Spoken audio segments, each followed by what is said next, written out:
हमारे पूर्वजों का जन्म हुआ, उनकी जन्मभूमि, उनका घर, उनका खेत, उनका कारोबार, सब कुछ उनसे छीन लिया जाता हो और उनको बहुत ही बेदर्दी के साथ अपना घर बार छोड़ करके जाने के लिए विवश कर दिया गया हो। जब देश की आज़ादी की लड़ाई लड़ी जा रही थी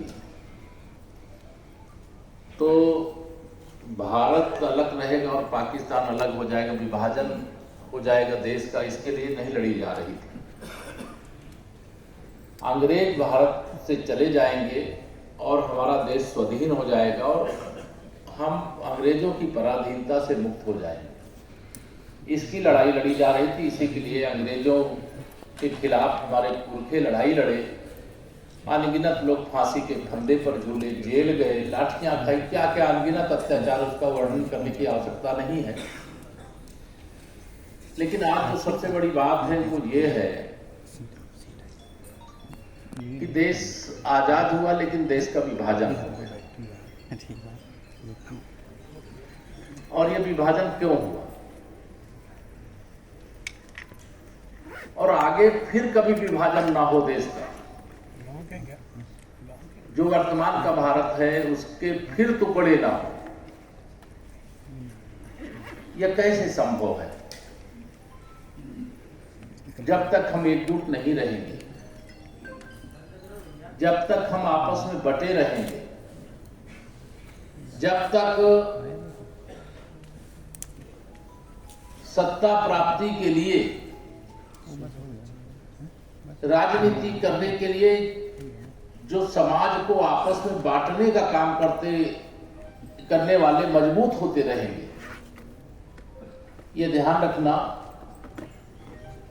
जो हजारों साल तक फिर ना हो, इसको लेकर के अगर हम नहीं चेतेंगे तो जो इतिहास में हुआ है वो भविष्य में भी होने का खतरा रहेगा। इसको लेकर के हम सबको बहुत सजग और सावधान रहना चाहिए। 14 अगस्त अखंड भारत दिवस के रूप में हम लोग राष्ट्रीय स्वयंसेवक संघ के स्वयंसेवक के रूप में मनाते रहे। हम लोग सब जानते हैं कि आज के दिन देश बटा है।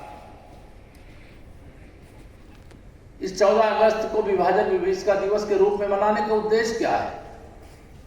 उसका उद्देश्य एकमात्र है कि फिर कभी इस प्रकार की परिस्थिति हिंदुस्तान के सामने ना आने पावे।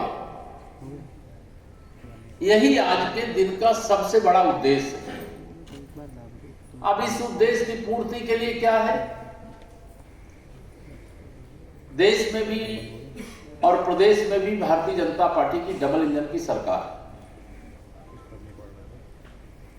और ये डबल इंजन की सरकार लगातार देशभक्ति की भावना को जागृत करने, आपस में जो दूरियां उनको मिटाने के लिए, जो तुष्टीकरण की राजनीति इस देश में चल रही उसको समाप्त करने के लिए, और भारत को हर प्रकार की महाशक्ति बनाने के लिए काम हो रहा है। लेकिन सजग और सावधान होकर के बारीकी से इस बात का जब आप अध्ययन करेंगे तो आपको ये ध्यान में आएगा कि भारत की बढ़ती हुई ताकत को दुनिया की बड़ी बड़ी शक्तियां सहन नहीं कर पा रही हैं, और उन शक्तियों को सहयोग करने वाले देश के अंदर आस्तीन में मतलब एक विषैले सांप की तरह इस देश में कौन छिपे हुए, कौन समाज को फिर से बांटने की कोशिश कर रहा है, उनको हमें जानना है, समझना है, सजग रह करके। मैं बहुत राजनीतिक बातें नहीं करना चाहता, लेकिन यह जरूर मैं कहूंगा, इतना आप सब कार्यकर्ता साथी जो विभाजन की पीड़ा झेले हैं, जो परिवार, उनको सबको इस बात को बहुत गहराई से समझने की जरूरत है। हमें उन विषैले नागों को दूध नहीं पिलाना है। और मुझे ये कहने में कोई मतलब संकोच नहीं है कि भाजपा मजबूत है तो भारत मजबूत है।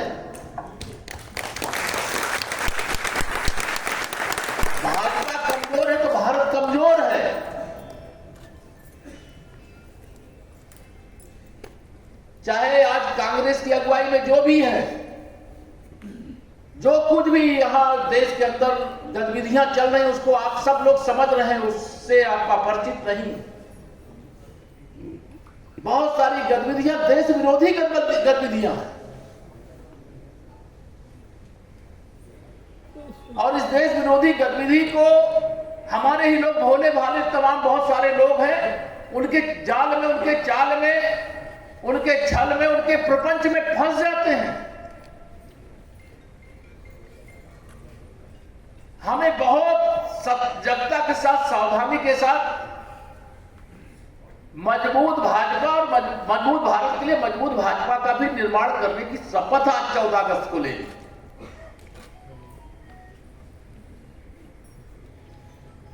बहुत सारी चीजें बताई गई कि किस प्रकार से जो पाकिस्तान के हिस्से में, उस सब आपने देखा है लघु फिल्म में, वो भी देखा है, पढ़े भी है बहुत सारे लोग, जो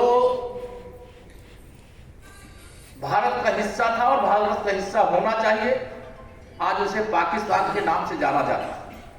और जब कुछ कार्रवाई होती है तो सामने कौन आते हैं? आज भी भारत विरोधी ताकतों के द्वारा मदरसों में पढ़ाया जाता है और एक नक्शा बनाया जाता है अखंड भारत का। उस नक्शे में दिखाया जाता है भारत, और उस नक्शे में दिखाया जाता है पाकिस्तान और जो आज का बांग्लादेश है। वो बताते हैं कि पहले किसका था? वो पहले हिंदुओं का था।